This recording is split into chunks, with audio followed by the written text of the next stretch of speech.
আগে তো আমরা না খেয়ে আসতাম, এখন এই খাবার খেয়ে আমাদের অনেক লাভ হয়েছে। মাননীয় প্রধানমন্ত্রীকে আন্তরিকভাবে শুভেচ্ছা। খাবার পেয়ে আমরা খুব খুশি। আমরা নিয়মিত পড়াশোনা করব, ভালোভাবে পড়াশোনা করব। খাবার পাওয়াতে অনেক খুশি। আমরা সব সময় বিদ্যালয়ে আসব এবং ভালো মতো পড়ালেখা করব এবং হাসি খুশি থাকব। আমরা বনরুটি আর ডিম খেয়েছি, এগুলো খুব মজা ছিল, আমাদের খুব ভালো লেগেছে। আমরা এই খাবারগুলো প্রতিদিন খাবো, বাসায় নিয়ে যাব না। এই খাবারগুলো আমাদের খুব ভালো লাগে। আমরা দোকানে গিয়ে আর অস্বাস্থ্যকর খাবার খাবো না, এতে আমাদের শরীরে বিভিন্ন ধরনের রোগ হতে পারে। পুষ্টি এবং শক্তি মনোবল হলে তার মেধা বিকাশ ঘটবে, সেই চিন্তা করেই আগামী ভবিষ্যতের জন্যই এই পরিকল্পনাকে আমরা সাধুবাদ জানাই এবং এই বাচ্চাদের টিফিন কার্যক্রমটা যেন ভবিষ্যতে অব্যাহত থাকে আমরা এই প্রত্যাশা করছি। আসলে এটা অনেক ভালো হয়েছে আমাদের জন্য।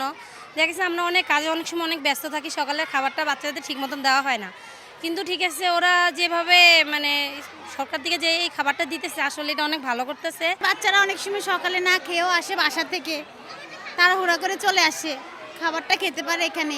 এই খাবারের ফলে শিক্ষার্থীদের জ্বরে পড়ার হার রোধ এবং সমাপনী পরীক্ষা, প্রাথমিক শিক্ষা সমাপনী চক্র বৃদ্ধি পাবে। আর পুষ্টিগত দিক দিয়ে সাপ্তাহিক যে পুষ্টির চাহিদা রয়েছে, সেই সাপ্তাহিক পুষ্টির চাহিদা প্রায় 1/3 চাহিদা এটা পূর্ণ করবে এবং যে শক্তি, সাপ্তাহিক যে শক্তির প্রয়োজন হয়, এই শক্তির 1/4 শক্তি এই খাদ্য তালিকা থেকে তারা পাবে।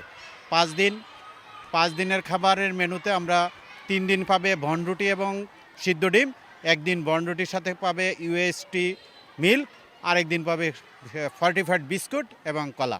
এই মোট 5 দিন এইভাবে খাবার প্রতিদিন বিতরণ করা হবে। আমি আপনাদেরকে বিনীত অনুরোধ করবো, একজন গাইডেন্স হিসেবে আপনারা আমাদের শিক্ষকদের সাথে সমতান ঐক্যতান রেখে স্কুলটার জন্য কাজ করবেন।